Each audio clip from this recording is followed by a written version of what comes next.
And a good amount of time, just some high level overview of our Zero Cities project accomplishments. And then we'll have a little bit of a break there for some questions. Ryan's gonna share a little bit from his housing needs work, and we'll have time for questions. And then we'll wrap up. The last part of it will be really focusing on the E.H.Zero, which is the current work that we're doing now. So Jen, this looks great. I think you just have to go into your slide presentation and we'll go from there.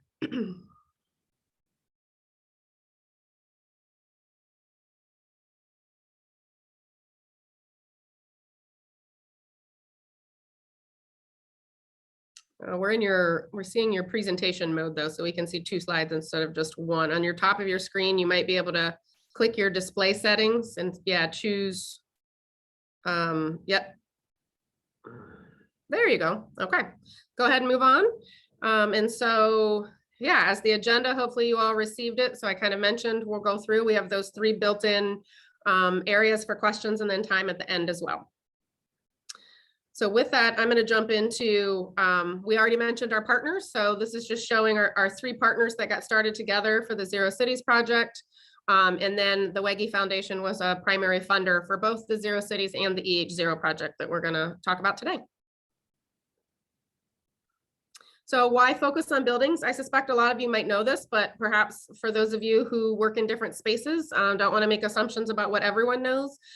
So a couple statistics: people spend 90% of their time inside buildings. So these have a dramatic impact on all of us as people and our health, our productivity, our livelihoods.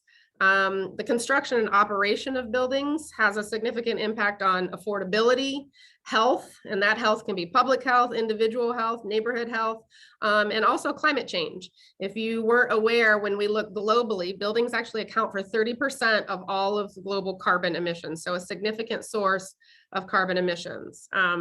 You'll hear throughout today's presentation a lot of focus on equity, and Black, Indigenous, and people of color are disproportionately negatively impacted by all things in the built environment. And that's with respect to indoor and outdoor environmental pollutants and climate change. And BIPOC have been underrepresented when we look at designing buildings, operating buildings, if we looked at the systems and policies that have regulated the design, construction, and operation of buildings.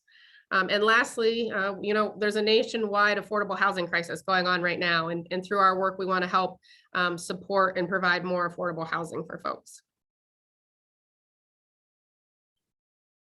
So why lead with equity? Go ahead, Jen.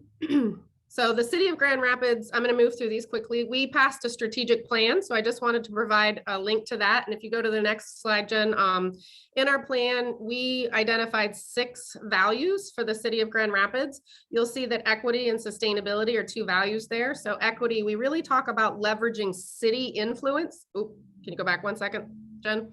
Leveraging city influence to intentionally remove and prevent barriers created by systemic and institutional injustice. And when we talk about sustainability, we really are using that triple bottom line approach and assessing how decisions are made and how those decisions impact the environment, people, and communities, and as well as finances, both today and in the future. So our plan is oriented under 6 priorities, and 1 is health and environment. So if you go ahead on the next slide, we talk about, I just want to make you aware that we have an equity statement. And go ahead, Jen, and click on the next 2.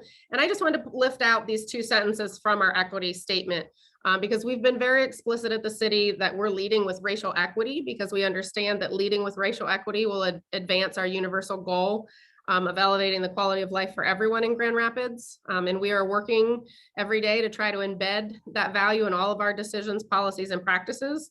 And we understand and recognize that, systemic and institutional injustice is currently existing now. It's been prevalent throughout the history in our city, both as our city as a community and as the city of Grand Rapids and the policies and procedures that we have passed. And so we're really making a conscious effort to highlight that work and lead with that here. And we understand that's a big challenge, but it also presents a lot of opportunities for us. And we understand that as a municipality, we are positioned where we have the opportunity to reduce disparities through policies, through practices, our transparency, and that in partnership with you and our community and other allies, we really can help make Grand Rapids the best place to live in the United States for everyone. So the next three I'm going to move, or sorry, so this is just highlighting under our health and environment component of our strategic plan. You'll see here I've circled the one strategy where E.H.Zero work fits, and we have made a commitment to create and support programs and policies that will reduce carbon emissions from both the building and the transportation sector throughout the community. And so this is, one of the core priorities and strategies for the city of Grand Rapids is to be focused on our built environment. And so also in talking about environmental justice and leading with equity in this work, these are just 3 reports that I want to make you aware of. I won't spend time going into these right now, but there are links to them at the end of the presentation that if you're not familiar with some of this work, I really encourage you to check out these reports. I know Jeremy DeRue's on, and he was instrumental in helping to create the link up report that you can see here for health, environment, and race in Grand Rapids. The next report that came out was from 2019, and this was actually through the University of Michigan, where they rated environmental injustice across the entire state of Michigan at the census tract level. And unfortunately, in the 10 worst census tracts having the most environmental injustice, you can see here that 5 of them are actually in Kent County, and the majority of those are specifically in the city of Grand Rapids. And then the last one's a more recent report that's come out. This was just published by the EPA a few months ago, but really looking at climate change and social vulnerability in the United States. And Jen, if you go ahead and click, they really looked at 6 different key areas. And we have more information. We'll be providing education on the biggest impact to the greater Grand Rapids community. But here they were also the socially vulnerable groups looking at low income, that at or below 200% of the poverty level, looking at anybody that identifies as a race or an ethnicity other than white. And they also looked at no high school diploma or 65 and older. So those are just 3 resources if you're looking for some additional information on environmental justice that I wanted to share with you. So you'll also hear throughout our presentation today a reference to our neighborhoods of focus, if that's not something you're familiar with in the city of Grand Rapids. My colleagues did some work and in partnership with the W.K. Kellogg Foundation, where we have 47 census tracts in our community, and 17 of them fall in our neighborhoods of focus. They're outlined in the purple on this map. And then we're showing our 3 wards as well. Our NOFs, as we call them for short, are in our 1st and our 3rd ward. And it really is where the largest inequities are happening across all quality of life standards, and it is also the highest percentage of Black, Indigenous, and people of color in our community where they live. So we are very focused and being intentional about focusing efforts in our neighborhoods of focus. And this is just kind of a reminder, I think, at least historically for me as a sustainability professional, most of the time the environmental conservation piece of this diagram was what was lifted up in this work, which is important, but equally important is the human health and the economic prosperity components to the work that we want to do. And as I mentioned, with the impact that buildings have on humans and our health, both in tenants, people who live in buildings, work in buildings, the neighborhoods. And there's a lot of evidence now talking about higher market value, lower tenant vacancies, reduced utility bills, and higher workforce retainment for buildings that are designed with these principles in mind. So just a quick overview of the Zero Cities project. It was a 3-year grant-funded program. Grand Rapids was one of only 12 cities that got to participate, and a huge shout out to Sherry for her advocacy to get us here. And really what this program was intended to do was to help cities develop policies that would get their building sector to zero net carbon. So what does that mean? The building sector was commercial buildings and residential buildings. It did not include industrial. It did not include parking. And zero net carbon really means get as energy efficient as you possibly can. And then for the remaining energy that you use, offset it with renewables. It started in 2017, so it wrapped up at the end of last year. And so really here, again, more detail you can go back and look at later, but really the desired outcome, like I said, was that city would pass policies that would ensure that we reached equitable decarbonization of the building sector. And we were looking at 2050 as the goal by which to achieve that. Now with recent information and things happening globally, there's a push to move that 2050 deadline up to 2040 and even sooner. A key component was to lead with equity, and we'll share a little bit about how we did that. And I already mentioned our funding partners and our other local partners who have worked with us on this project. And so this is really just kind of an overview of our accomplishments. There's a link to the website below that you can go to where it will provide final reports of all of this information. But I consider the most significant accomplishment is our collaborative and innovative partnerships that we developed that are rooted in equity and environmental justice. And was really my introduction to working with Sergio and the Urban Core Collective. And has been a part of my equity learning process. And I think that that is just really the most significant accomplishment in the Zero Cities project work that we've done. Sergio is going to share with you a little bit in a minute about the equity assessment tool that he and colleagues helped create, as well as a NOF resident survey and some of the fantastic feedback we got there. I'm going to go over some of our baseline building assessment data and a model that was created.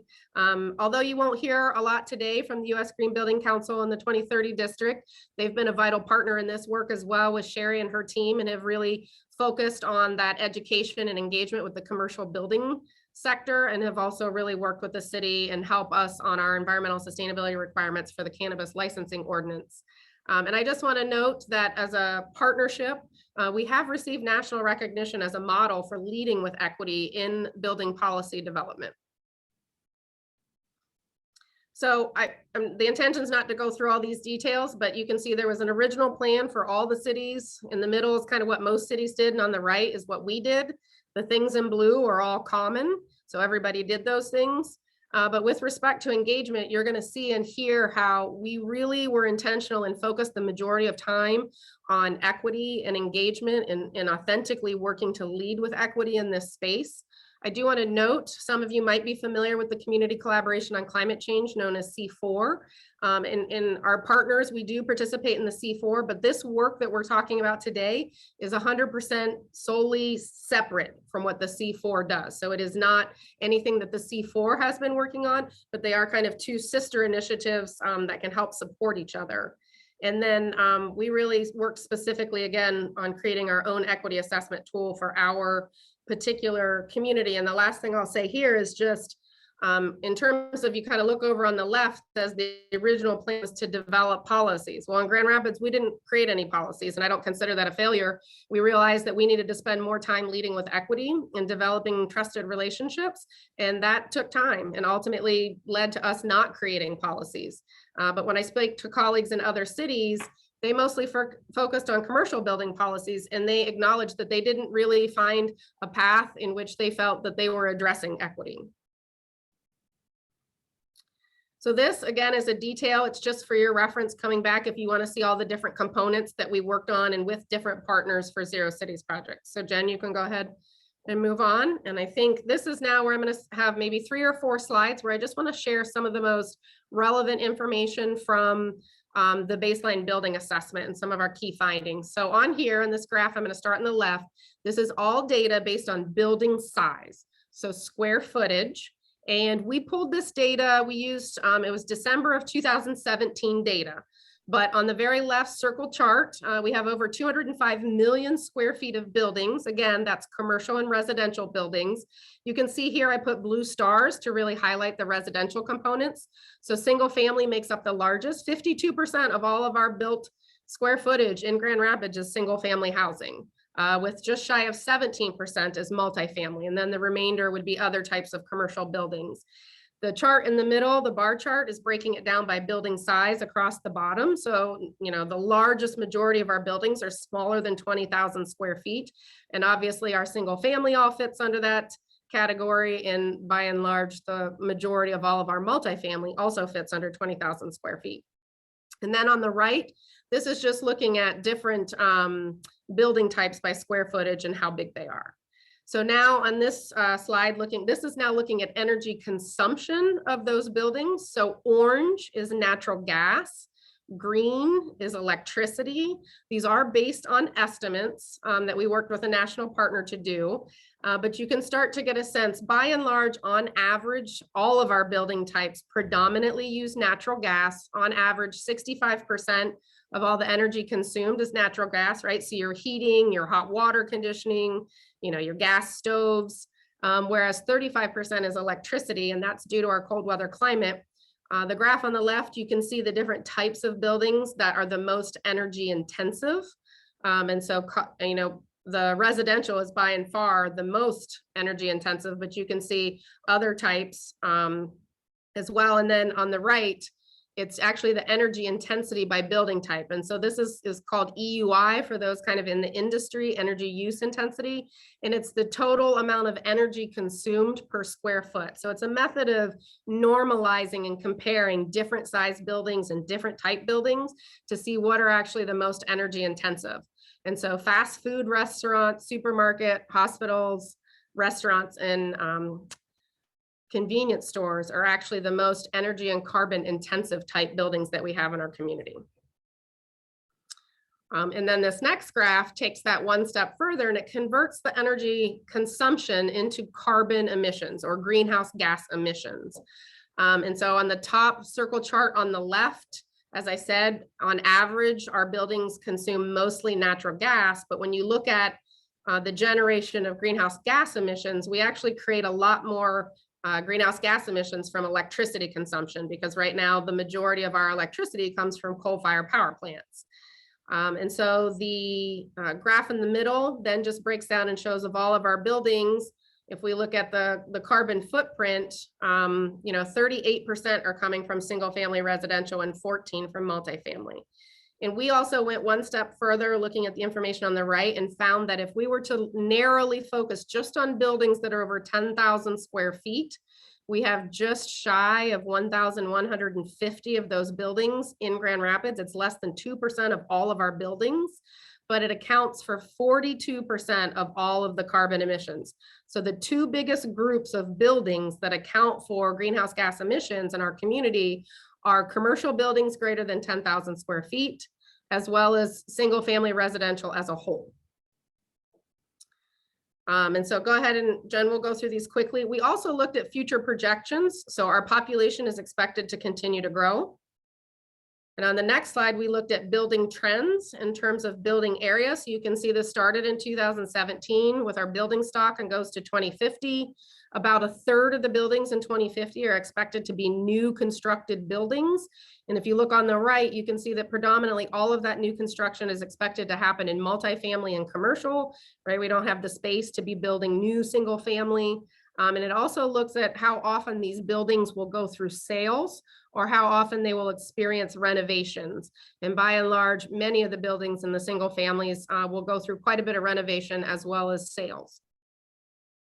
And so then we looked at, if we were looking at total energy consumption, which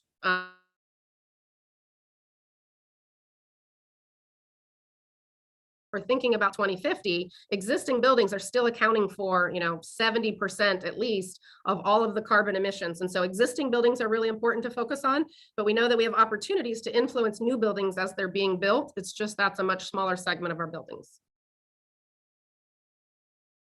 All right, I'm not going to go through all of this, but I would encourage you to look at it. You know, it just sums up some of the key takeaways that I talked about in terms of the biggest sources of greenhouse gas emissions, and the fact that we really need to be focused on electricity because that is the most carbon intensive energy that we're currently consuming, and that the opportunities really to impact the building environment are both at the point, you know, at new construction, at a point of renovation, or at a point of sale. And so then I think the last thing here, we also worked on a building model. Go ahead, Jen. And anyone who wants to have a follow-up training to have more information and understanding of how this fancy Excel spreadsheet model works, I'll be happy to do a separate follow-up educational webinar just on this. So the link here is live and you can go to it and actually download the Excel file.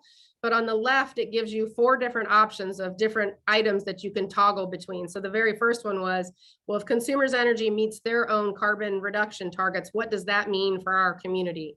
Then we looked at a policy if we put in place for existing single family residential, and you can start to see how the lines move in terms of how many buildings would be impacted, how much total percentage of carbon emissions might we be able to reduce.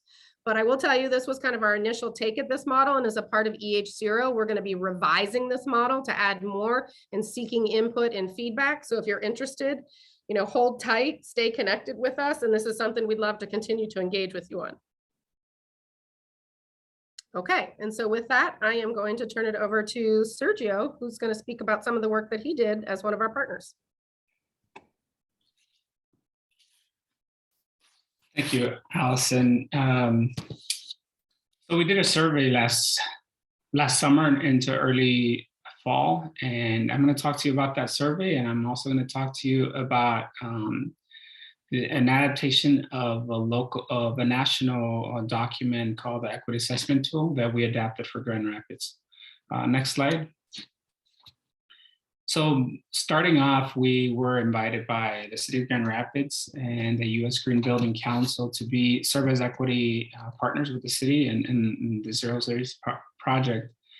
And when we were thinking about how we were going to get residents to want to reduce their carbon footprint of the home, reach net neutrality, you know, we were thinking how we're going to do that. We were thinking about how in Maslow's hierarchy of needs, how far up that fits, you know, saving the planet and essentially impacting the course of humanity and our existence in this planet. And so we thought, how are we going to do that? Our initial approach was, you know, bringing it to lower in that pyramid, right? And to tying it to things that are more relevant to them now and here. And so we thought maybe we should tie it to costs and energy and health impacts. And so our initial approach was to come up with a cohort and get everyone matched with all the programs that exist and subsidize those programs to do a type of last dollar scholarship for residents so that they had a really good experience and we can measure the track financial health, energy and savings and benefits. And then we decided to stop because that was perpetuating past approaches that weren't working. So we decided to not push for utilization and instead to do engagement, to listen to why people weren't using the services that already existed to them. Next slide. So what we decided to do is we decided to, you know, buy some software that we would use to do a survey. And initially, we were supposed to do 4 engagements across the city in person and do a lot of in-person engagement. But because of the pandemic, we had to stop for a few months. And then we decided to go on with a survey. We decided to increase the budget to give some gift cards to residents that participated. And we focused in the neighborhoods of focus, the 17 census tracts. What we wanted to find out were essentially these things, these 35 questions focus on these themes. We wanted to know what residents knew already, what feedback they could give us, any barriers that existed, what were the gaps in services not provided, any ideas, and how can providers improve services. And we wanted to increase participation, and we wanted to find out who were the trusted partners. Next slide. So these are the demographics of the people that participated. 159 people started the survey, and then some weren't in the area, other people were landlords, and so there were different levels of participation. And this is the distribution of people who we included: homeowners, landlords, and people who were renting. Most of the people were at below 82% of the median household income. And most of the people that participated were Black, with some Latinos, white, and some multiracial, mostly women. A lot of people wanted to participate in future conversations. Next. What we found, I'm going to talk about different findings in the survey. And the first one was about awareness. I think a lot of people, what we wanted to see is what organizations or providers people recall from memory. And these were the 2 that rose to the surface. And then from a list of 20, these were the organizations that they recognized from the list. Next slide. And then when we look at the types of programs that people were interested in, at an option of 6, these were the 3 programs that people were interested in. And then we wanted to make it time bound, and those were the 3 organizations that rose to the top. So the biggest motivator was cost saving. Next one. Other questions asked about the barriers, and out of 9 choices, these were what people indicated. Number one was that people didn't know that the programs even existed. Then those numbers next to them were the number of people that indicated those options. And then paperwork also was too long to complete. Next one. When we asked how to improve programs, people wanted better education and promotion. People wanted better customer service, less documentation. So the opposite of the other questions.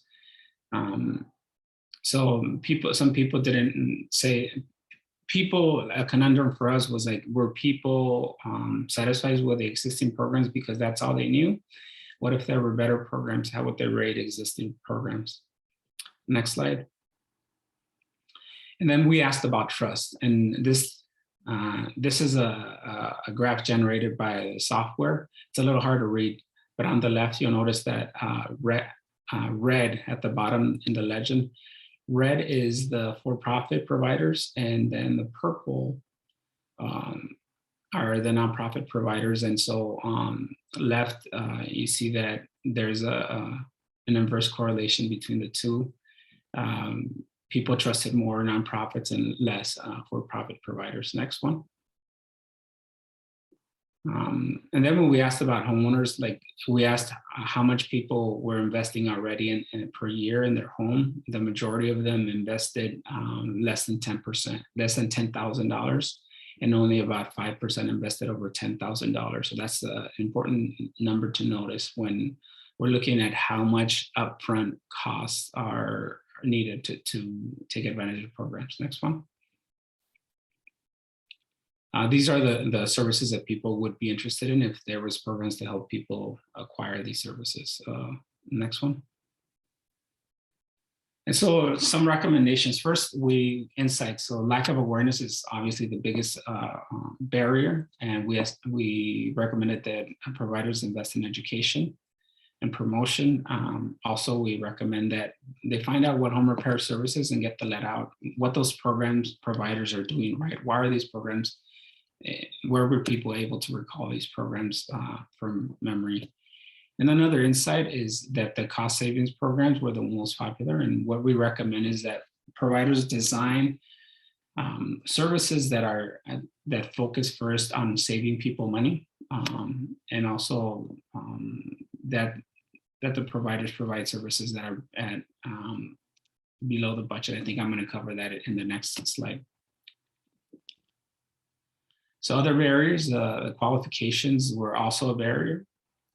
So we recommend that providers revisit requirements, that they reduce paperwork, and also that they provide a navigator for families.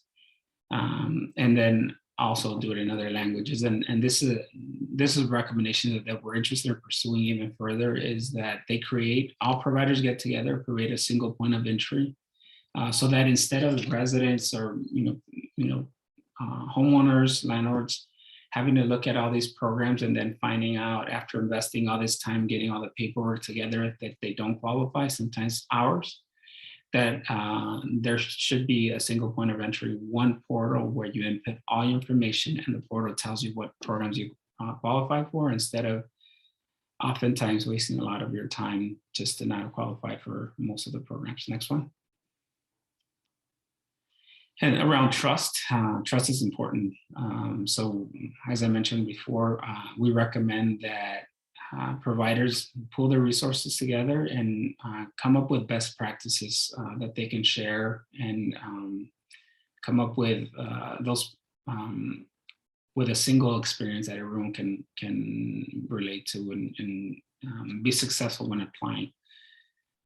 And then also that they be transparent with the funding, how they use the money that they invest, and especially investing in communities of color. For example, when looking at consumers energy, there are some services that they provide to everyone, but not everyone qualifies for these services, or not everyone is able to take advantage of these services because they either don't know about the service or it's in the form of a rebate. Yet when we look at our bills, everyone, including BIPOC community, low-income communities, are funding these services, and that we don't know. It's essentially a tax without any benefit from us for everyone that's participating. The last point that I want to make with the recommendation is that we match, or providers match. They look at if there's rebates, if there's initial investment, especially from homeowners or landlords, that those rebates aren't more than what people are willing and able to spend already based on the data that we see. Next slide. And so I want to thank all the collaborators, Alexander Markham from the Healthy, and Jennifer Spiller from the Healthy Homes Coalition of West Michigan. Jennifer Spiller is now with us at with E.H.Zero. Tatiana Bustos, a grad student at the time, did a lot of work with us. Annabelle, who is still with the city, and then Allison, myself, we were the collaborators on this survey.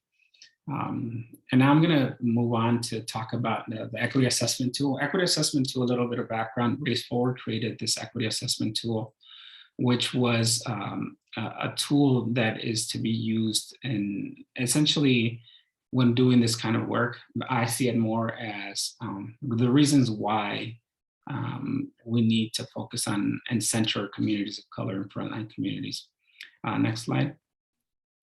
These are the equity metrics that they use: energy cost burden, economic prosperity, gentrification and displacement, substandard housing, exposure to environmental risks, and then urban heat island effects. I'll cover these briefly. If we go to the next slide. So they, Race Forward did this equity assessment tool using national data. And the reason we decided to do it here for Grand Rapids, based in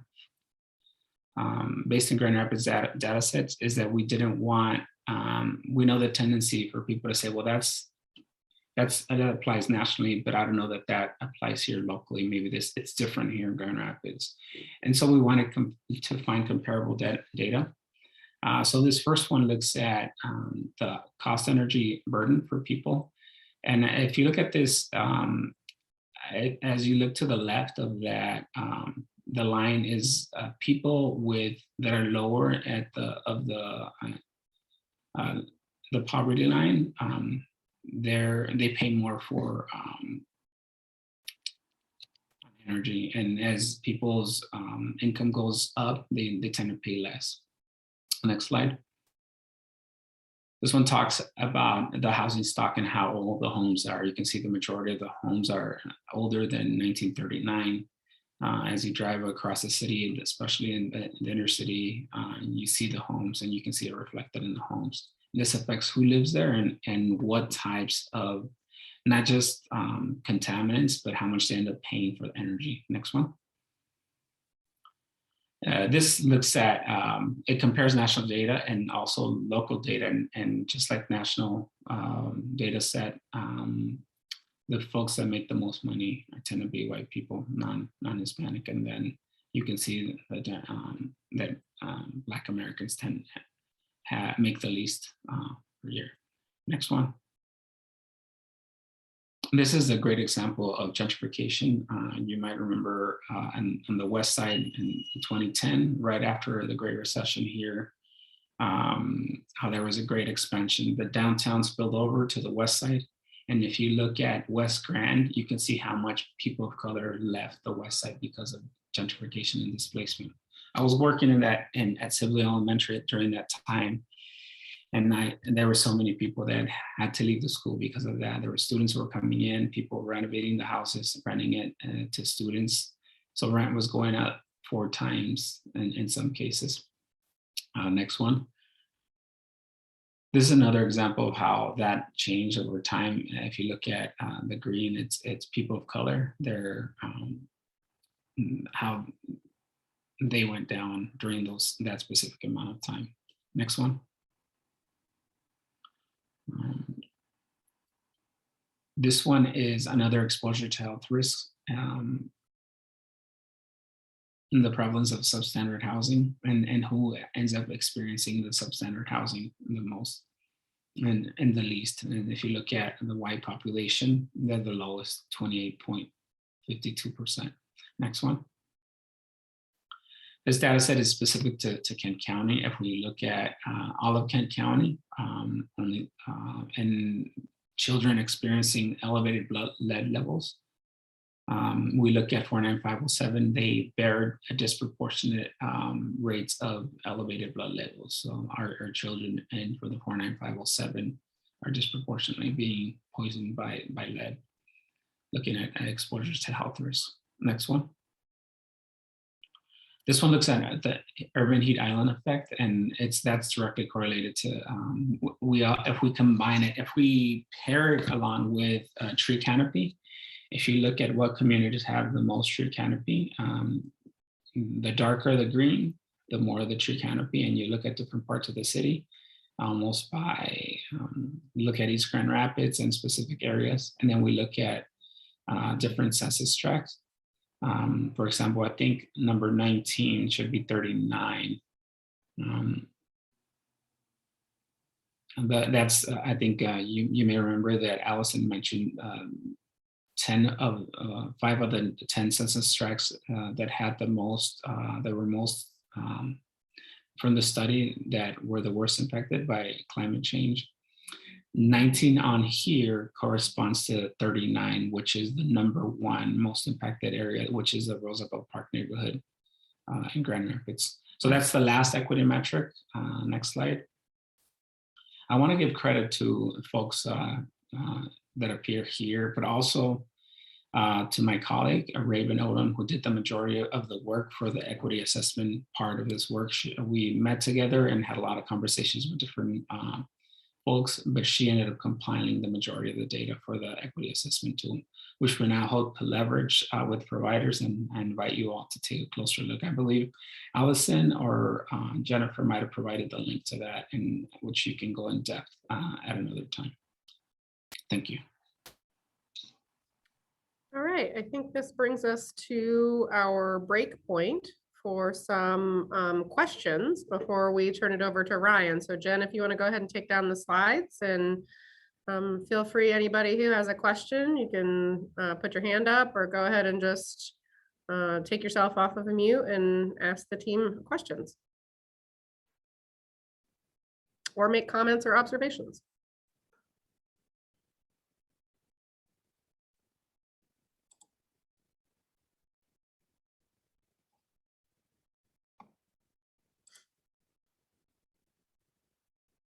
Ben, is that your hand up? I'm not sure if that's from before or new. Go ahead, Brett. Yeah, hey, Sergio, you made a comment, I'm not sure if I heard it correctly, something about rebates should not match what people are willing to spend, or I just wanted to make sure I heard that suggestion right. Yeah, I meant the opposite of that. Sorry, I was rushing through this because there were so many slides and I had a set amount of time to cover them.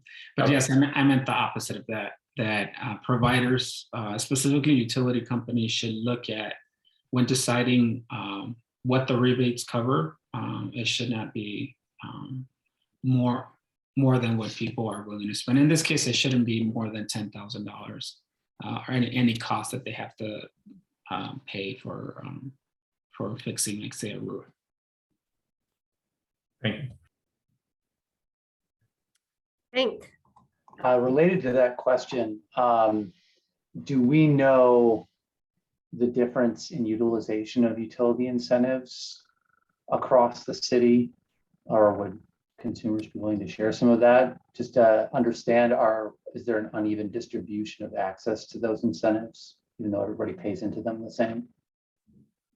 So that was Sergio and I in the beginning. We met with a lot of different stakeholders. So consumers was one, DTE, MPSC, Michigan Saves. Like, we tried to meet with a lot of different folks.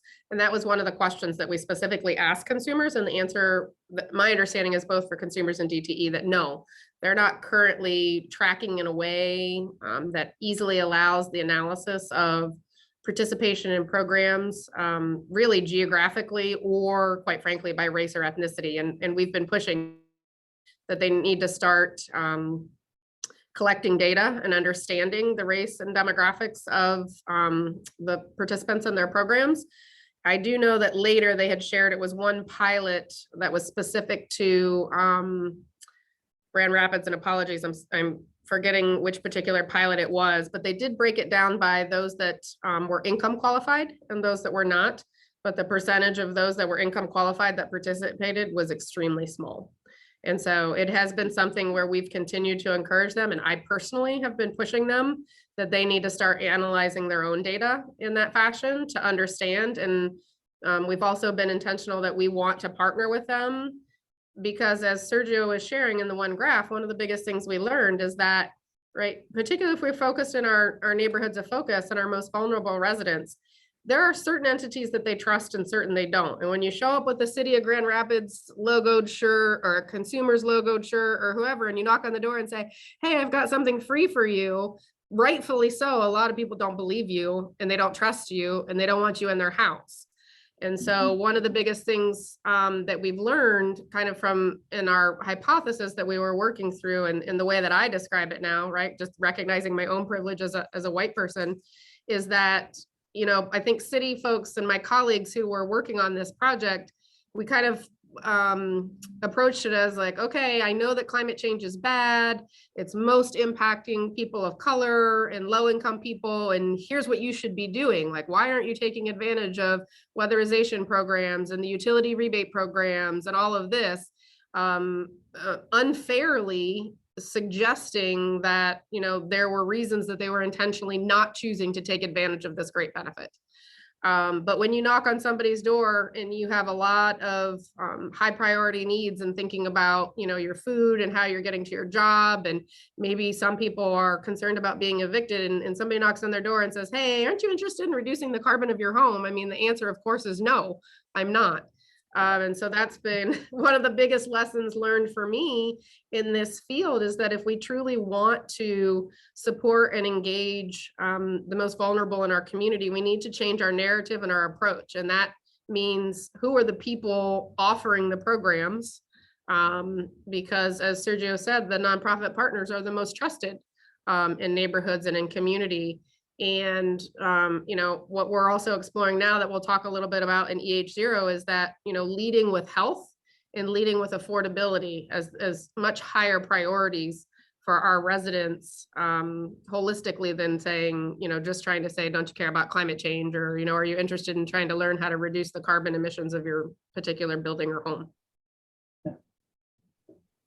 I'd be interested to see either from Michigan States or consumers on the participation of local contractors, especially DBE, minority-owned, women-owned businesses in those areas, because that would likely be the way that most local people access those resources. And if they're all those rebates are being collected by contractors in more suburban areas, it's not getting to those communities. Well, we've seen that in other markets that we work in Kansas City and Chicago. Like, it's a huge imbalance of access to resources, and it's because the trusted sources to get access to them are not participating in those programs for many of the reasons you outlined. Yeah, I think that, you know, Sergio and the results that they got in the survey, I mean, that was, you know, most of the people weren't aware of the programs, right? Or a lot of them talked about just how cumbersome, and it's now I got to fill out all this, and then I got to give everything to DTE, and then I got to give all the same stuff to somebody else who's very busy. And so talking about, you know, how can we streamline these processes to make them easier for people to access the programs? The thing that I want to add is how difficult it was for us with Jen and also Annabelle that was working with us, even Allison, when we were meeting with people. It was really tough to capture everything in one spreadsheet and to categorize it in different requirements.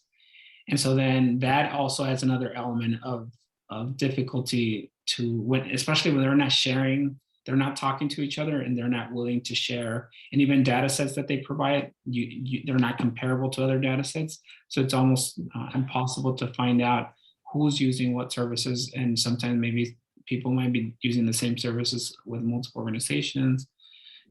It was quite difficult. So that's something that we think that developing a single entry point in which one person applies for, and then the software or database then creates qualification criteria or matches people would not only benefit the user, the end user, but also would enable the system as a whole, assuming that all providers got together, assumed to share, agreed to share this knowledge, this collective knowledge, would also help them to measure more accurately who they're serving and where the need is and how to better serve the public with the dollars that are coming in, and frankly, be better stewards of the assets of the public dollars that they're managing.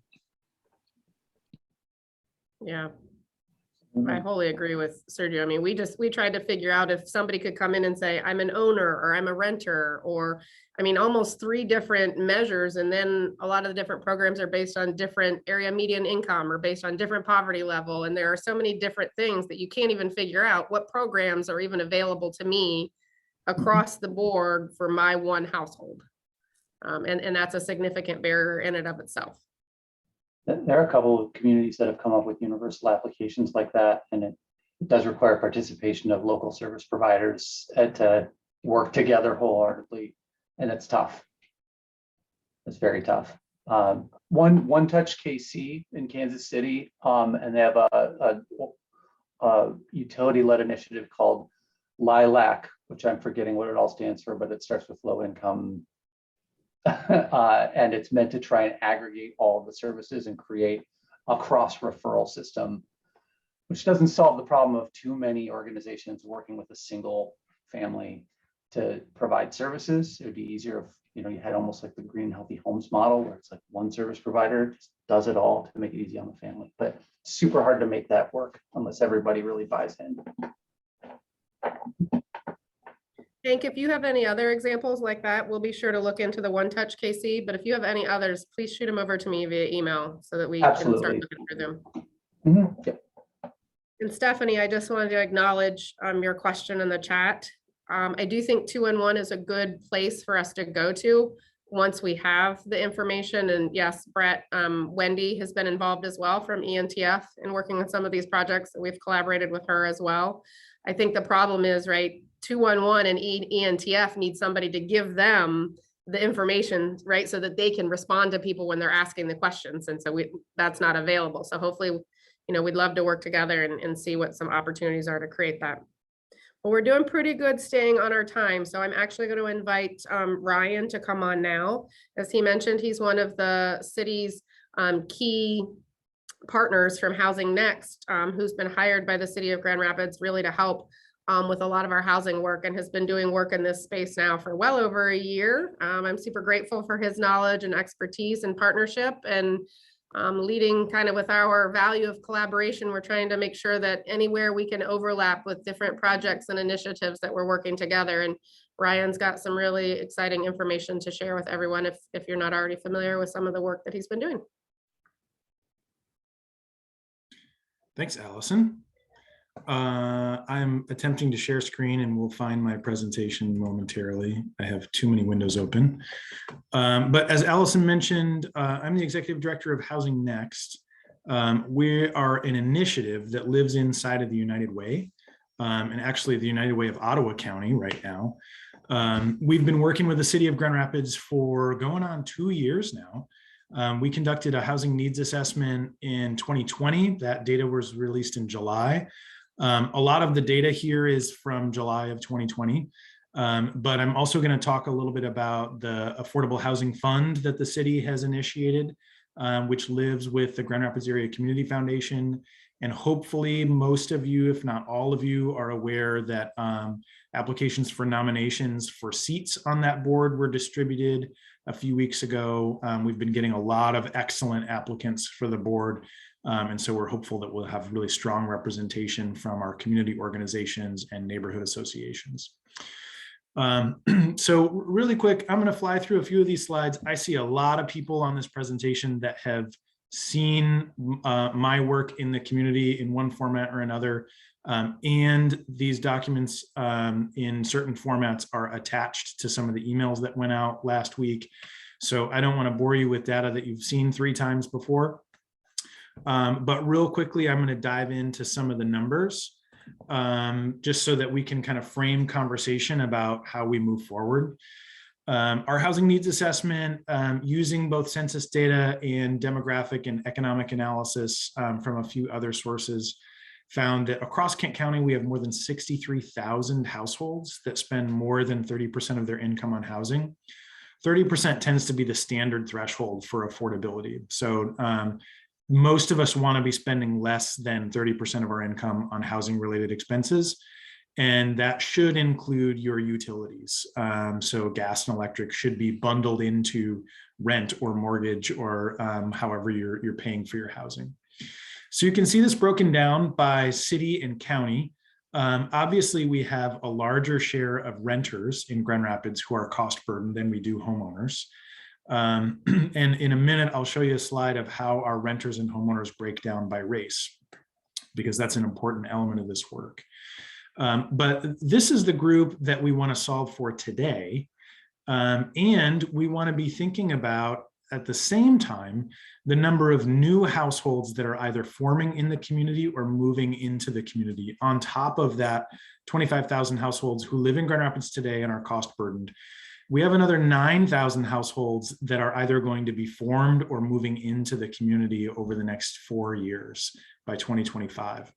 So right now, this is a breakdown of newly formed households that will be moving in over the next 4 years as it relates to households that are likely to be renters. And you can see these numbers are broken down by income category. So AMI means area median income, and that's the middle income for the county. And in Kent County, middle income is $56,000 a year. So at 0 to 30%, that household is going to be earning about $18,000 a year or less. And we're going to have likely 1,000 more households at that price point or below. Keep in mind that includes some folks who are students and may or may not be independent, but it also includes new households who are working full-time jobs or can't work full-time jobs because they're single parents or have a disability. So this gives you a sense of how many additional households we're going to have moving into the community on top of those folks who are already here. And then we're also likely to have more than 3,500 additional homeowners moving into the city or new homeowner households who want to live in the city. And when I talk about household formation, oftentimes what we're talking about is a combination of folks who are moving in from another community, whether it's in Kent County or someplace across the state or from out of state. But we're also talking about young adults who are finally moving out of their parents' house, or young adults who have been living in a dorm and are now ready to rent an apartment. And so they become a new household in the system. So we continue to have new household formations every year. And it used to be prior to 2010, and frankly, prior to 2014, we had fewer new household formations than we did households who were leaving the system. So we had a population decline for a long time. But really since 2012 and more significantly since 2014, we've had an increase in population and an increase in new household formations. But what the problem in the system right now is we have more households being formed than we do houses for them to occupy. And this is for a couple of reasons. One is that new households that are being formed tend to be smaller in terms of the number of people per household. It used to be we would have an average household size of about 4 people per household. Now the average household size is closer to 2.4 people.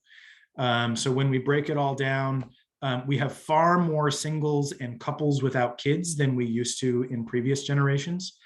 But what we also have is more households who are moving into the community with higher income. So if a single adult moves into the community and they're earning $75,000, $85,000 a year, they have more sway within our housing market than does a family of 4 with 2 working class earners who are earning $12 to $15 an hour. And so even though that single adult probably only needs a 1-bedroom apartment, they're able to outcompete a family of 4 for a single family home on a lot in the city. And unfortunately, when we don't have enough housing to accommodate all different housing types and price points, that competition always plays out in a form where the highest income earners win. And so what we've got to be thinking about is how do we provide stability for those households that are already cost overburdened? How do we provide new supply for those households that want to move in without displacing existing households? And how do we think about the policies and the funding mechanisms that are going to be necessary in order to support both sides of the equation? How do we preserve existing affordability and produce new housing for both households that need affordable housing and for households that are looking for market rate housing? So in order to have that conversation, we've got to first understand, what does it actually cost to build new housing? I see a handful of our nonprofit developers and some of our for-profit developers are on this call. They'll number check me here in a minute.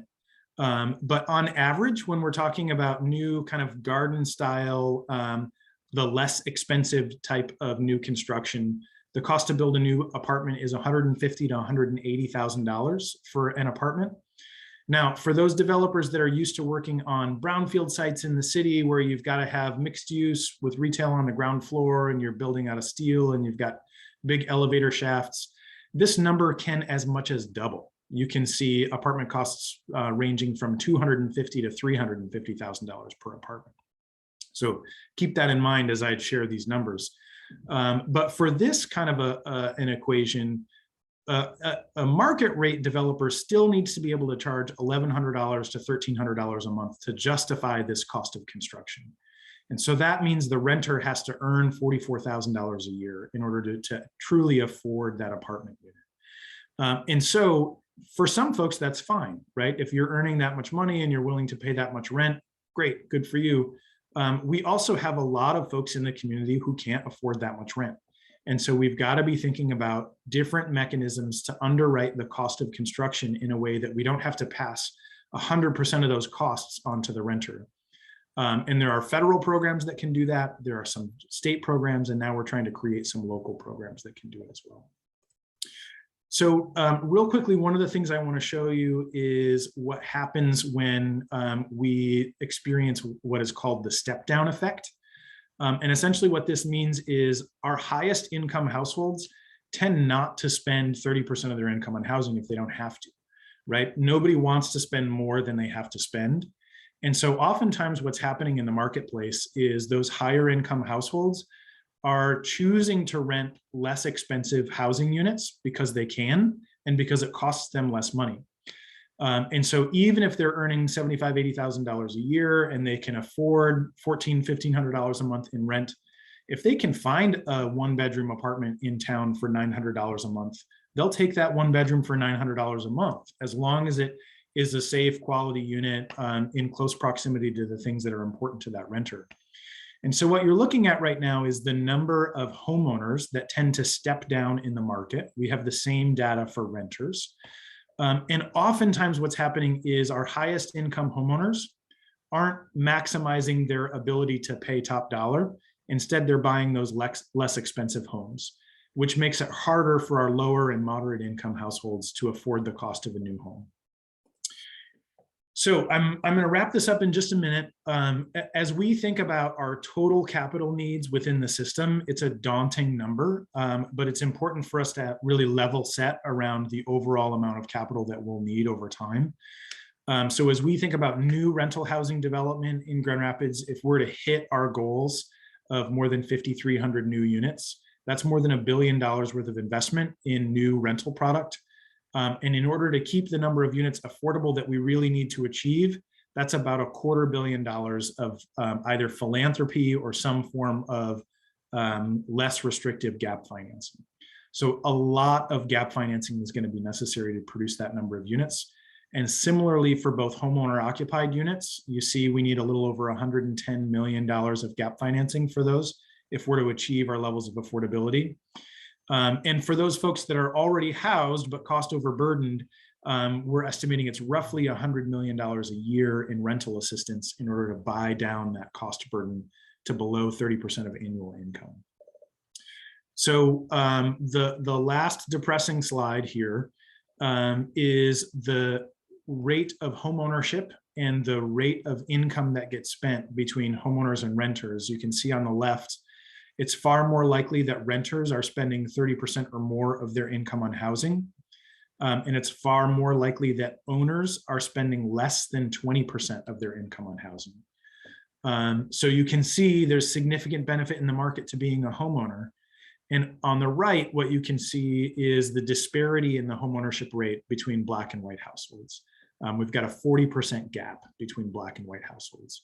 So as we think about what we need to do going forward, part of this is reducing and ultimately eliminating that income disparity and the ownership disparity between Black and white households, and between households of color and white households.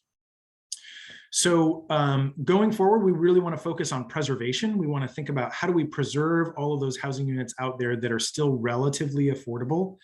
For those of us that have been in this housing market for more than 10 years, it feels like nothing's affordable anymore. But technically, we do still have some units that are priced affordably for households that are earning 40, 50% of the area median income and are technically unsubsidized. So we've got some programs that are in the works to help with that preservation effort.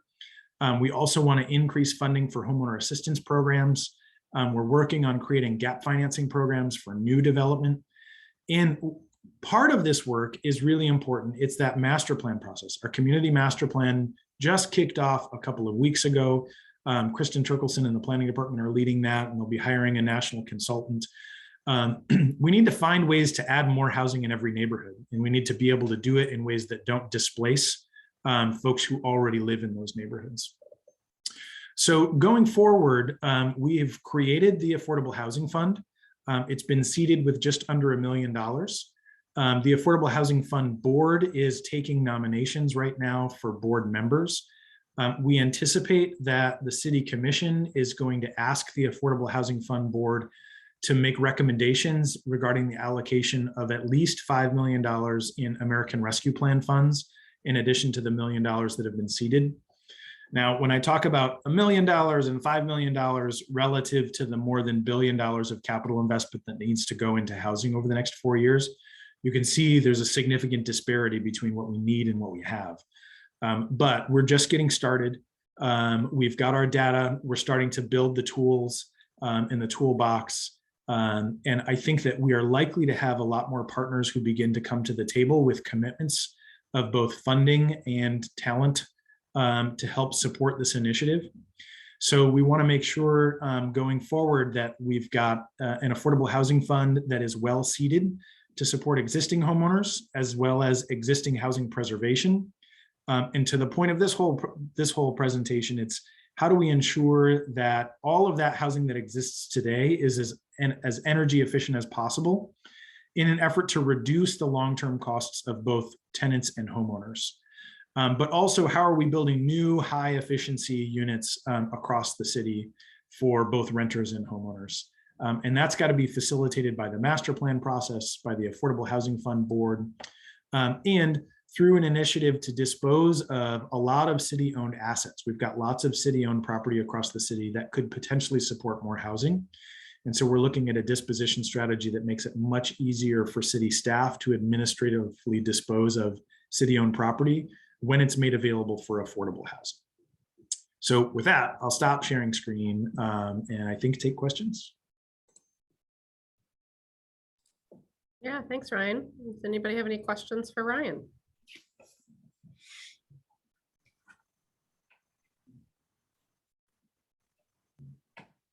Don't be shy.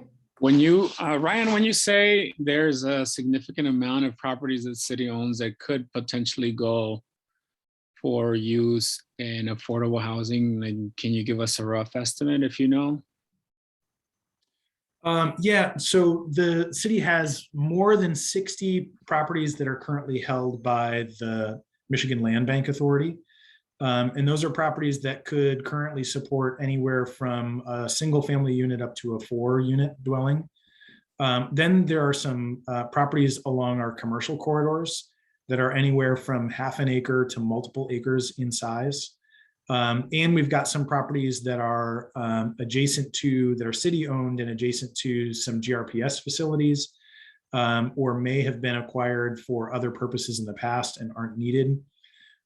So, I mean, I think we could get at least into the hundreds of units, if not thousands, utilizing some of the city-owned properties that could be made available. this process would, if the land bank already is holding them, do they own them, or is it still under city control? And like, would the commissioners be able to move those assets, or does the city manager and their planning department have to be the ones to pitch it to the commissioners? So the land bank lots, there's a process in place right now where the land bank lists those lots and they're available for sale. Typically, those land bank lots are prioritized for affordable housing. So if a nonprofit developer or a for-profit developer comes forward with a proposal and it satisfies the requirements that are laid out, the land bank has the ability to make a sale of those lots. And it doesn't require additional action by the city commission.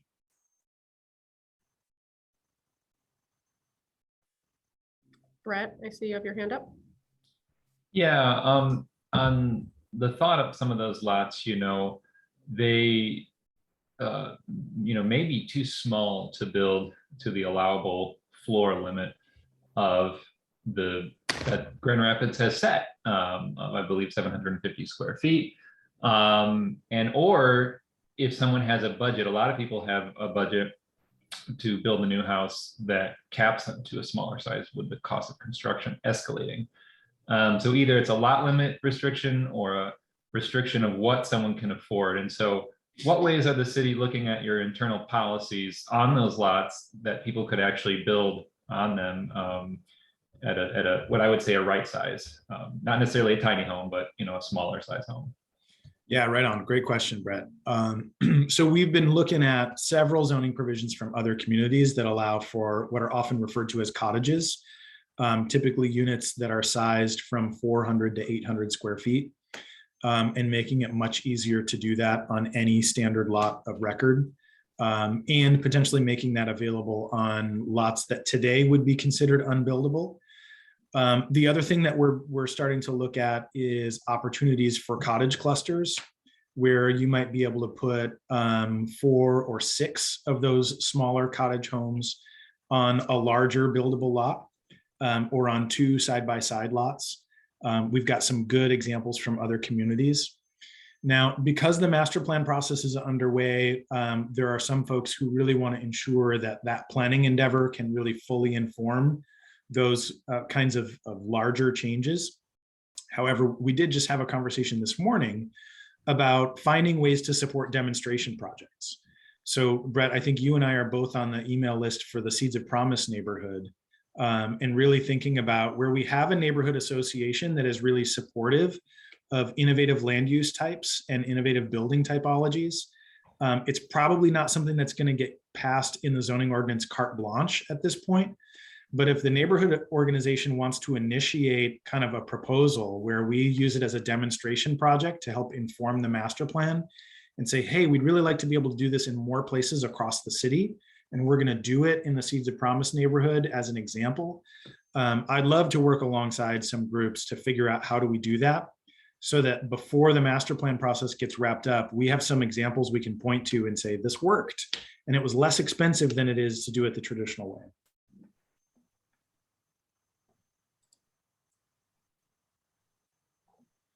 Might have some resources to look at along that, working with groups in Kansas City on community ownership of redevelopment in their neighborhoods, and putting them into, it's not a land trust, it's like a community trust, so they're all owned by the community, but it's different than a land trust. I'm not going to get into it here, but maybe we should follow up on that. And there's also a really interesting home ownership model for wealth building around like portable equity, and how instead of having people just rent, it's almost like rent to own, but they can walk away with their equity at any point if, just circumstances change. Different, way less risk for them than like a land contract type deal. Nice. Yeah, I'm interested in hearing about both of those.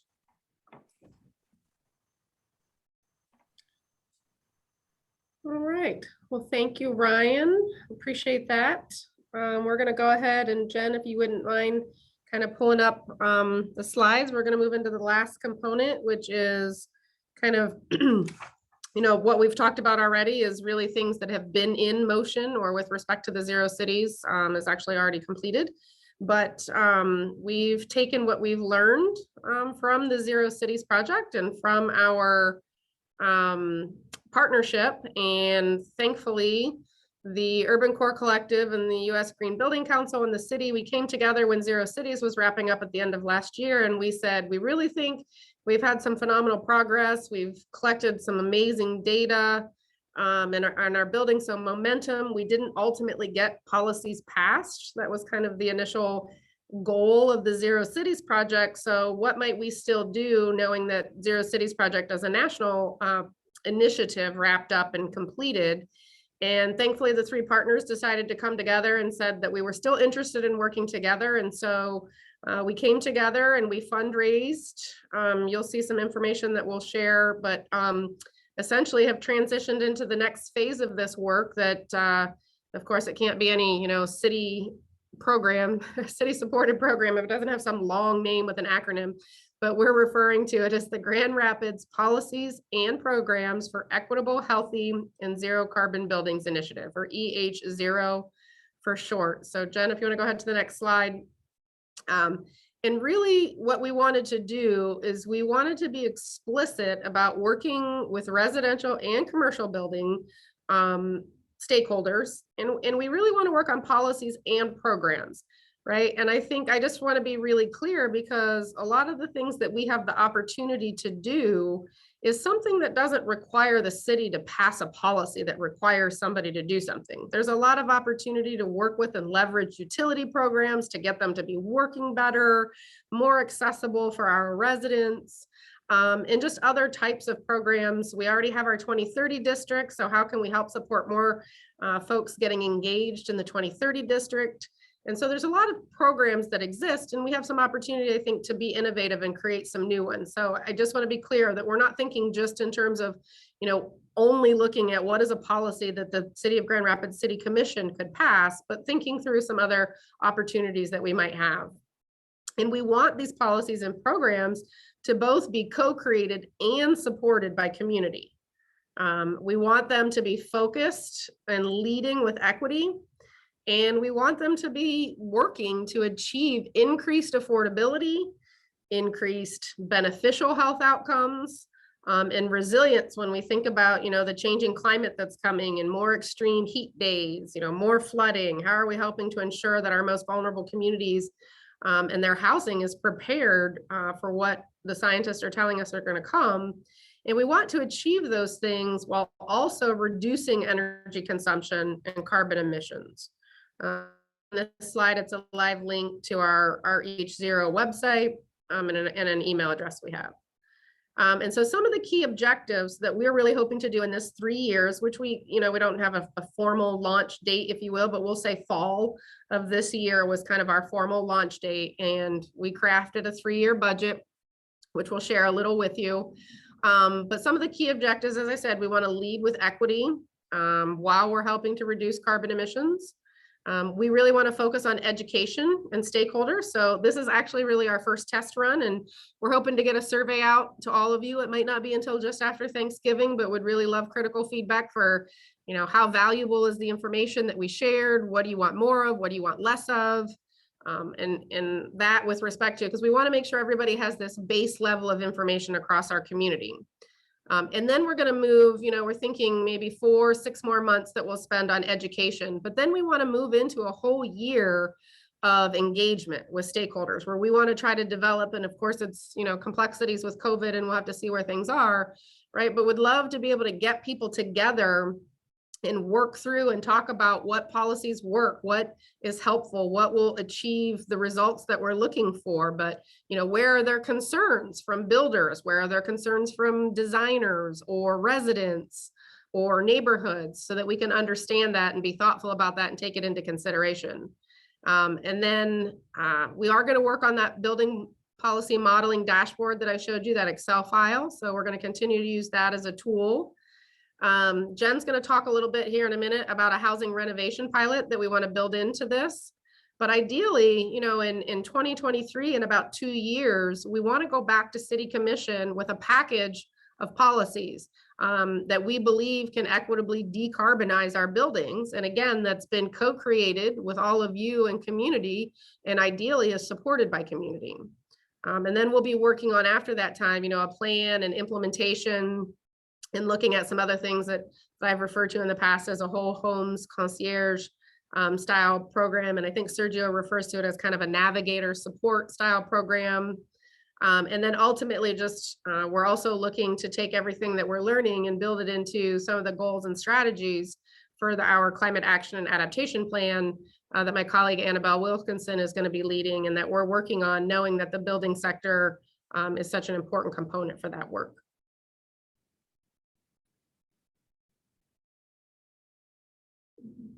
So with respect to, as I mentioned, the budget and fundraising, we did create collectively a budget of $1.3 million. The city's part of that, the only part that goes to the city is the support for a staff person, and that's Jen, and her ability to facilitate this entire project, which you're going to hear from her in a minute. And she's going to speak about the pilot project, but there's money for that. In terms of working with our two partners, Sergio is going to share a little bit about our BIPOC equity consulting team in a minute. And Jen's going to help share some things about our residential housing partner that we're hoping to solicit some interest from those of you that are participating today. And of the 1.3 million, we've successfully raised some grant funding you can see here, as well as some in-kind support. And so we're around $1 million. So we have a little bit more fundraising to do as well for this. So if anybody has any money, feel free to let us know. But now I'm going to turn it over to Sergio and let him talk about the BIPOC consulting team. Thank you. So when we were talking about us continuing on as equity partners with this project, one of the approaches that I mentioned is bringing together a team of people that would support our feedback to the city and to the project on these policies, to look at unintended consequences, because frankly, I didn't feel comfortable with just being me, and I wanted to share this responsibility with other people in community, especially people that are situated in community and could bring a voice that was representative community. So some of the folks that we were able to invite and that have agreed to come on board is Reina Garcia. She's an activist, an artist, and she's known and well known in community, the Latino community. Ana Jose, also formerly with the Hispanic Chamber of Commerce, who has some experience with business and also owns some property herself. Karim Scales with the Greater Grand Rapids NAACP will be part of that committee. Jessa Chaya, Melfield's LLC. She has been pretty involved in community recently and was very excited to join the team. And then particularly, I had reached out to Jennifer Spiller, who is now working with us, had agreed. And so then we decided to invite someone from Parents for Healthy Homes. There's been at least one person that responded.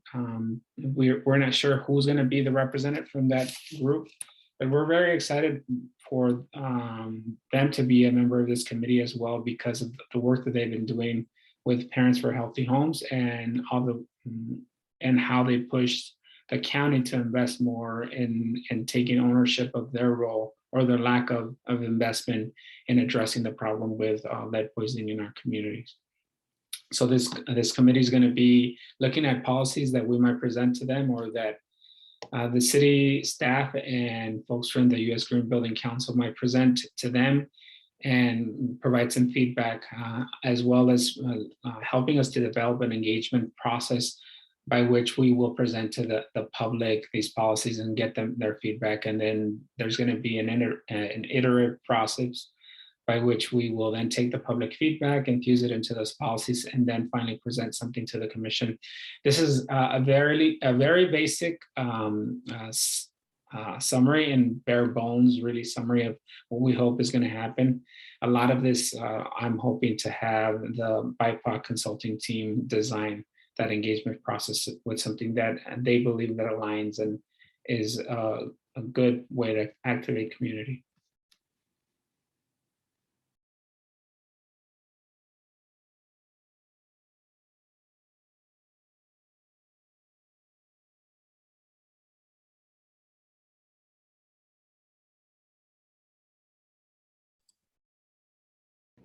Sorry, I have to turn my microphone back on. One moment.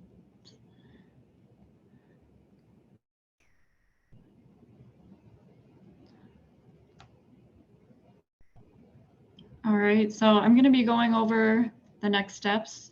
So now that we've just launched the BIPOC equity consultation team and hired the healthy and sustainable buildings policy specialists or myself, the next steps will be to continue fundraising, to confirm the housing partner, which I'll talk a little more about on the next slides, offer an educational webinar series, complete a community-wide carbon emissions inventory, authentically engage stakeholders in co-creating a model for policies and programs, implementing the whole home single-family housing pilot, and working in partnership to include learning and outcomes in the city's housing fund development and community master plan initiatives, as well as presenting a package of building policies that will improve affordability and health outcomes while reducing carbon emissions for City Commission consideration in about 2 years from now, after we've done the engagement.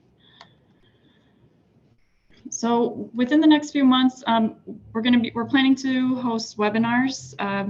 The City of Grand Rapids will be hosting webinars on sustainability, environmental justice, and climate change. And once we have those topics finalized and dates set, I will send that information out. The U.S. Green Building Council of West Michigan already has some topics in mind, policy and program exploration. So these are just some background information on potential policy options that we could be looking at for Grand Rapids, such as energy benchmarking and transparency, or requiring larger buildings to disclose their energy data. Point of sale, that's basically disclosing energy efficiency assessments of buildings when they're listed prior to being sold or leased. Building performance standards, which are a win-win scenario for everyone. Zero code, adopting stricter building energy code, and then renewable electricity for large commercial buildings. And then they also have some options for contextual or background information on climate change in buildings, such as how carbon contributes to climate, carbon accounting and ESG, breaking it down, reduce energy, low, no carbon procurement, creating resilience, building to code, the worst possible building you're allowed to construct, and finding capital, traditional financing, Michigan Saves, PACE incentives, and what's missing. For the housing partner, so the community housing partner will facilitate implementation of the Whole Homes pilot program. And so with this, we envision wraparound repairs and energy upgrades for 5 diverse residential homes. We have set aside $150,000 for renovations, which is about $30,000 per house out of 5 houses. And then we have $60,000 for project leadership and administration. And so we're looking for a housing partner that will take an equity-centered approach focused on the neighborhoods of focus and assist with measuring health, financial, energy, and carbon outcomes, as well as leverage other existing programs such as utility rebates, weatherization, home repair services, etc. And so ideally through this pilot, we'd like to understand or better understand what works for people, what's accessible, what needs to be improved, as well as better understanding the co-benefits when affordability, health, and sustainability are addressed simultaneously. So for example, when, if we're switching out windows to be more energy efficient, we could also be addressing a lead poisoning hazard at the same time. And so identifying what are those benefits that are happening at the same time and what improvements or impacts are they having on people's health and livelihood. And so we hope to apply learnings from this pilot to improve services to the community, whether that's, a future universal application process that was mentioned, or a concierge of programs where we help people apply at the same time. So that will be discussed more in the future.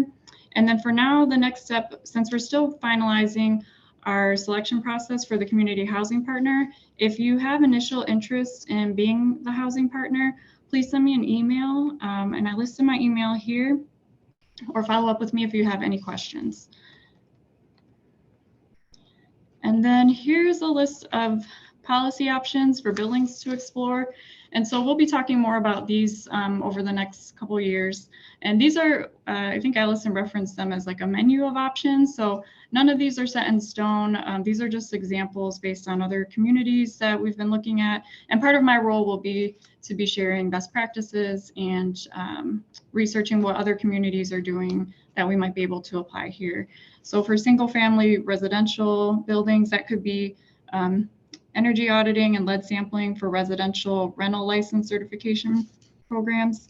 It could be disclosure of 12 months of utility data or an energy label at point of sale or lease, certification for environmentally friendly design and construction training for contractors and designers, comprehensive all electric ready new construction requirements, and then the whole homes concierge service for repairs, safety, health, energy, carbon financing. We're hoping to perhaps expand that in the future. Commercial, for the commercial side, there are building performance standards that we can look at based on carbon reduction. Building owners complete and disclose energy efficiency assessment of buildings prior to sale. Mandatory energy and water benchmarking and disclosure for large commercial buildings. Adoption of stricter building energy codes if allowed by the state. And then incentivizing renewable electricity for large commercial buildings. And so stakeholders that we'll be engaging with over the next few years. So initially, we were looking at investors, economic development, or departments within the city, basically.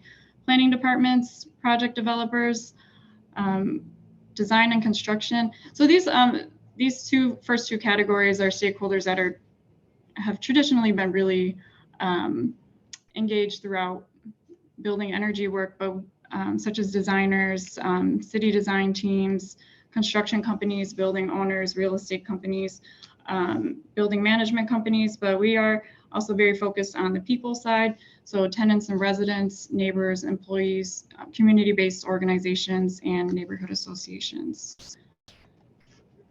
Holistic approach. So overall, this, do you want to go?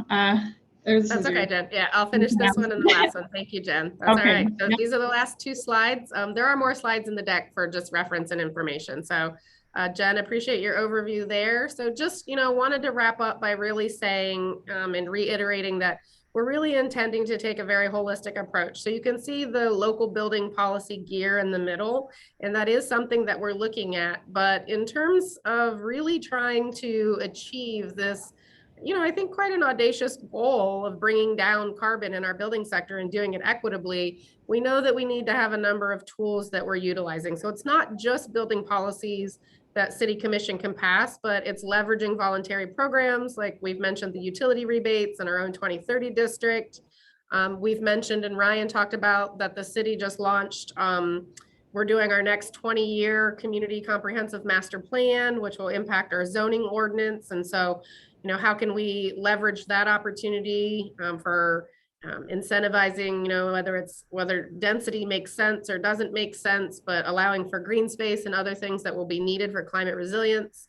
Economic development incentives. I actually had a meeting about that this morning and working on, how when we are providing incentives for projects to be developed in the city of Grand Rapids, how are we helping to incentivize those that have leading decarbonization or climate resilience principles built into the projects. Financing options will always be important. So we've kind of talked about PACE, Michigan Saves, traditional lending, other types of financing option to ensure that everybody who's interested in pursuing these types of buildings have the ability to do so. And then finally, but I really don't want to say that it's not important, federal and state legislation and regulations are huge.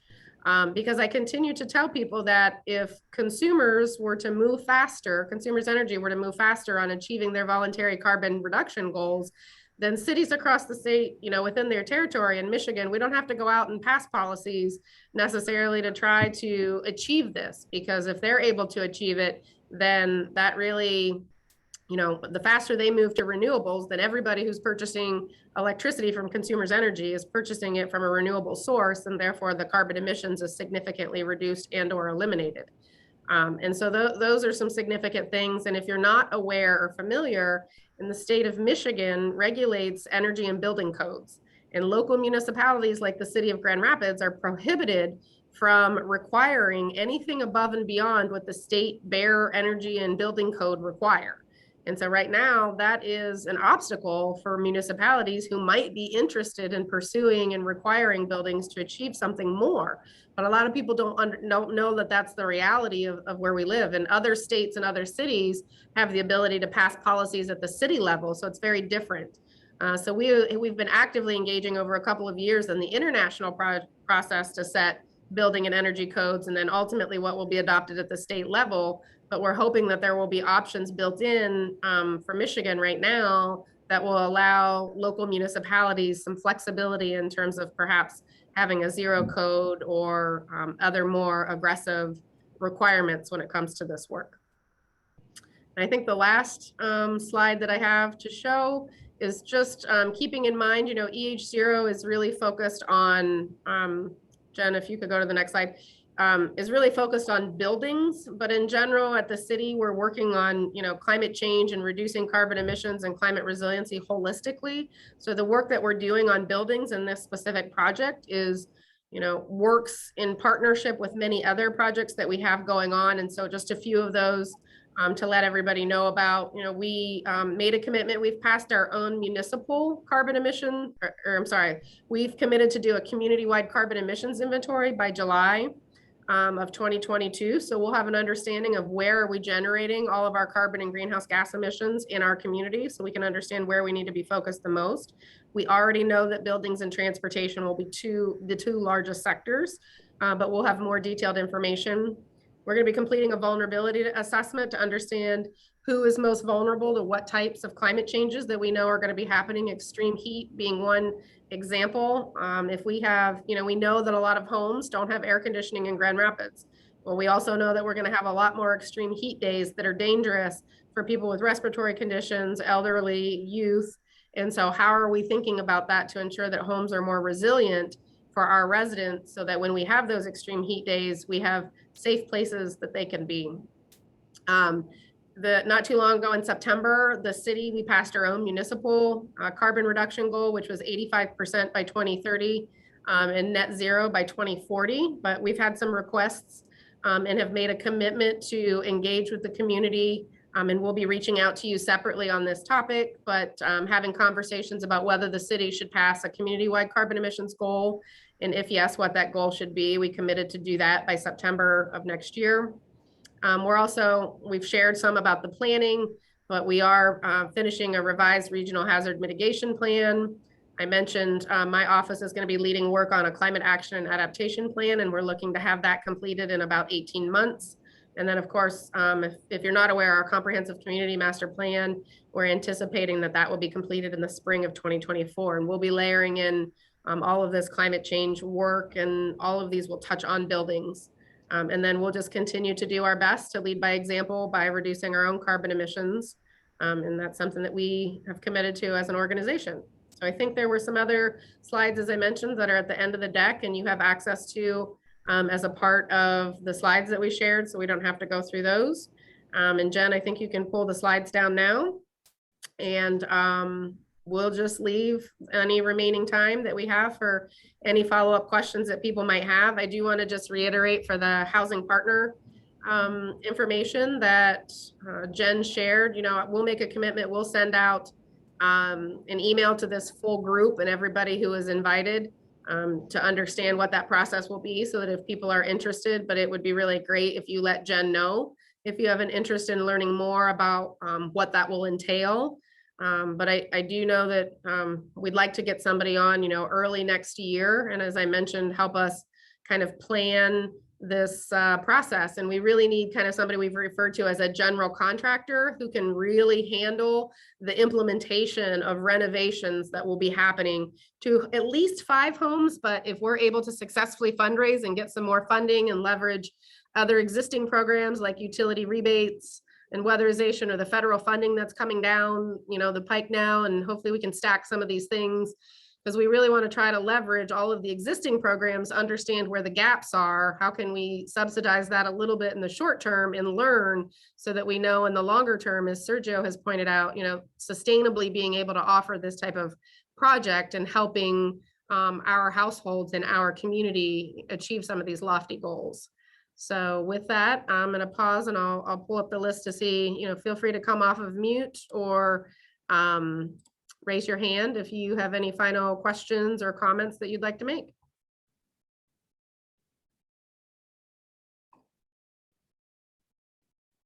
Or if any of my colleagues have anything further that they would like to add, please feel free to do so as well. I have a question on engaging general contractors and subcontractors that might be working in homes, in particular, especially with a new building code coming out, or being, under review right now. Is there a way that you're working to engage them on education around greater energy efficiency and helping to build support for that in our next round of building codes? So we would like to do that.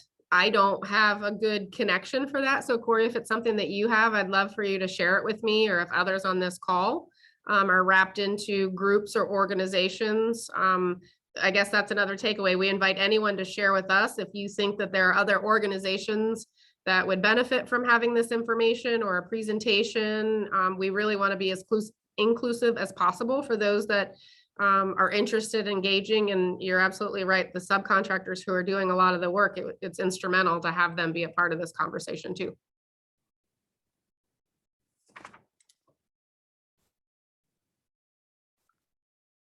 Anyone else? I know we're just before the holidays, so everybody might be getting ready to take off, but I'll just pause for a minute. Jen put her email address in here. You should have it, and receiving emails from her. We're committed. We'll continue to communicate with this group. We're going to assume that you want to receive information on this project unless you let Jen know otherwise to remove you from it. But we're hoping that you're interested and you want to stay engaged, and you can decide what level of engagement. If you're interested in throwing your hat in the ring for the housing partner, but otherwise we're going to continue, like I said, to have other education opportunities we'll share with you. And then we're going to really roll into that engagement and co-creation process, which you'll be invited to and come to meetings and events where hopefully we can kind of roll up our sleeves and work together through some more specifics about what this might look like and what concerns you or what you think are the greatest opportunities.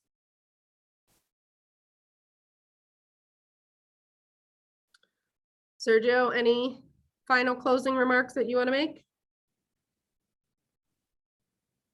I think just with the housing partner, how important that role is gonna be, whoever decides to take on that role.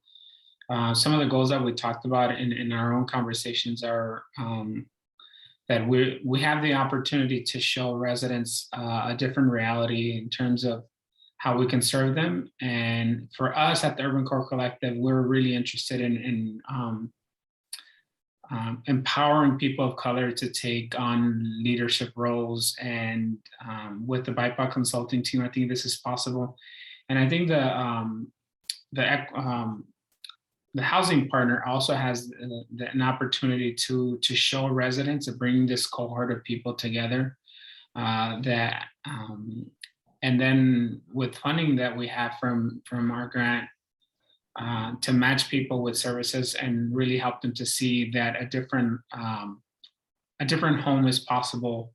And then the public can then leverage that to help our housing our service providers come up with a better approach so that we can reach this goal. I really do think that we can make this happen and reach this goal. And I think this housing partner is going to be key to that. So I'm excited to see who's interested in doing that. I think there's a lot of that has been built thus far, and we can really support this organization to help us meet this goal.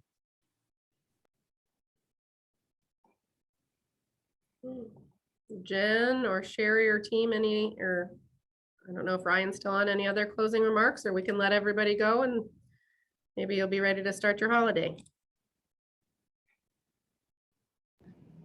All No, I think right.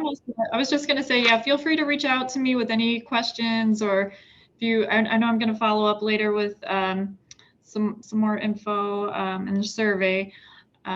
So yeah, just, yeah, feel free to reach out.